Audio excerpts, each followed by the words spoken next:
mga malalaking tindahan, may mga alituntunin na tinatawag, may sinusunod silang guidelines, may mga meeting pa silang isinasagawa para mas lalong pag-usapan kung ano yung dapat gawin para mas lalong lumaki ang kanilang negosyo. Abay, tayong mga may malilit na tindahan, meron din naman. Yung iba, hindi lang nila napapansin na ginagawa pala nila ito, pero nakakatulong ng malaki para mas mapalago at mapalaki ang kanilang maliit na negosyo. Kung gusto mo ganitong usapan ukol sa tindahan, huwag ka nang mahiya, mag-subscribe ka na sa Palawayan Niyang Tindera dahil yan ang aking chichismis ngayon mga kasari. At syempre, paki-share na rin, paki-like na rin mga kasari. At eto na, umpisa na natin ang masaya nating chismisan. Magandang hapon sa inyong lahat mga kasari-sari. Ito na naman si Ate Tintin, ang inyong Palawayan Niyang Tindera. Gaya nga ng sabi ko, no, tayong mga may malilit na tindahan, ako, meron akong alituntunin, meron akong muto na tinatawag, no, sa aking tindahan. Natawa ka ba? At syempre, mas lalo ko yung pagtitibayin pa. At ngayong darating na sunod na taon, mas pag-iigihan ko pa. May New Year's resolution din si Ate Tintin mga kasari. Ito yung makakatulong para mas lalo nating mapalaki ang ating tindahan. Syempre, number 1 dyan sa motto ni Ate Tintin, no, or yung aking sinasabing paniniwala na rin. Number 1 dyan, hindi ako nang hihinayang sa customer ko na kunwari bibili, pero ang totoo, may kailangan lang talaga siya. Kasunod nun, mangungutang siya. Hindi ko yung pinanghihinayang yung ganong customer. Di baling hindi niya ako bilhan, kesa naman kanya akong utangan. May mga ganyan ba kayong customer mga kasari? Yung tipong pupunta sa tindahan ninyo, hindi naman talaga sila bumibili sa inyo. Pero nung time na yun, pupunta sa tindahan ninyo, bibili kunwari, tapos may pabuntot yan, may pahabol na sasabihin. Baka naman pwedeng makautang. Diba? Yung tipong pagkabibili sa iba, pagkauutang sa'yo. Pero para hindi halata, bibili kunwari, tapos dudugtungan ng baka naman pwede. So sa mga matatagal ng mga tindero-tindera dyan, alam na nila yung mga ganitong kalakaran. Huling-huli na nila yung kiliti ng kanilang customer na may ganitong ugali. So nakakatawa, di ba? Pero totoo yan mga kasari.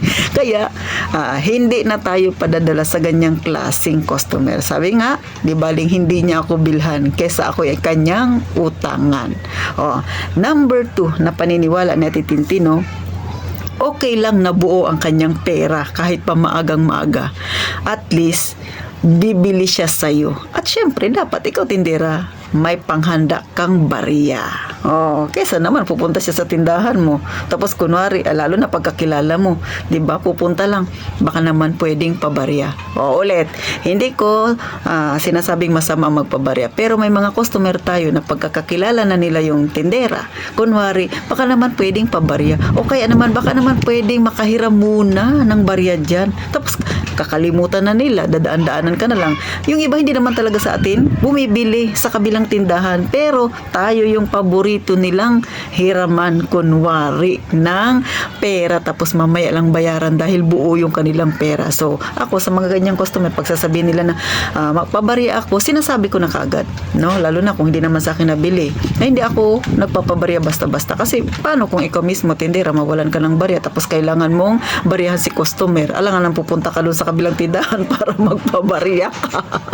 So nasa sa inyo rin yan mga tindera, no? Pero ako, big no sa akin yan. Kung tingin ko naman ay customer ko talaga siya, why not? Pero pag hindi naman, no, naalala niya lang ako dahil magpapabarya siya, pero sa iba naman siya nabili, ay hindi mga kasari. Kasi yung aking pabarya, inihahanda ko yan para sa aking mga customer. Bahala na kayo sabihan niyo si Ate Tintin, medyo may pagkamaldita ka Ate Tintin, pero real talk yan mga kasari, no? Number 3, syempre yung paniniwala ni Ate Tintin, at syempre magiging New Year's resolution ko na rin. Mas mainam ng marami kang stock kesa naman out of stock ka. So ano ibebenta mo kung wala kang stock mga kasari? Kaya huwag magpapautang para may pambili ka ng stock. So magkakapatid itong mga pinagsasabi ko na to, no? Talaga namang magkakadugtong-dugtong itong mga kasari. Kaya kung marami kang pera, okay lang yung magpautang ka. Pero para sa akin, no, kung magpautang ka, hindi masama magpautang, pero piliin mo. At saka yung sa tingin mo ay talaga namang customer mo rin siya at maayos naman siyang magbayad. Okay yung mga ganun. Pero kung naalala ka lang niyang puntahan dahil may kailangan siya sa'yo, big no yan kay Ate Tintin, no? Siyempre, gusto ko yung pag-usapan natin yung makakatulong sa ating tindahan. Hindi kasama yan, yung mga ganyang style na yan nila. Kaya para sa akin, no, kung walang nangungutang sa'yo, may pera kang pambili ng stock ng yung paninda. Kaya huwag kang mawawalan ng stock. Okay na yan, marami kang stock. Pero mga kasari, no, bago ka mag-stock ng marami, make sure, check yung expiration date. Baka naman, stock ka lang ng stock din, di mo chinecheck yung expiration, tapos na-expired lahat, di namirisan ka nung taong hindi mo pinautang. Di ba? At syempre mga kasari, last na pinaniniwalaan ni Ate Tintin na motto ko rin talaga ito sa aking pagtitindahan. Mga kasari, no? Di bali nang wala akong benta, kesa kaaga-aga pa utangan ako ng customer ko na hindi ko alam kung kailan niya ako babayaran. Ikaw tindera, napangiti ka? Kasi yung motto ni Ate Tintin, gawain mo rin ito? Paniniwala mo rin ba ito? Kasi malaking tulong nito sa ating mga kasari para mas lalo nating mapalago ang ating tindahan. Kung walang nangungutang sa atin, mas mabilis nating napapaikot yung ating puhunan. Kung may nangungutang man sa atin pero magandang magbayad, di ba? Abay, nakakatulong din naman sila para mas lumaki yung ating kita or yung ating benta. Pero yung hindi maganda, yung uutangan ka tapos hindi mo alam kung kailan ka babayaran ng customer. At yung customer mo na naalala ka lang nila kapag mangungutang sila sa atin. So, big no yung mga ganyang ugali mga kasari. Pero syempre, nasa sayo ang desisyon na yan. Iiwan ko yan sa sayo.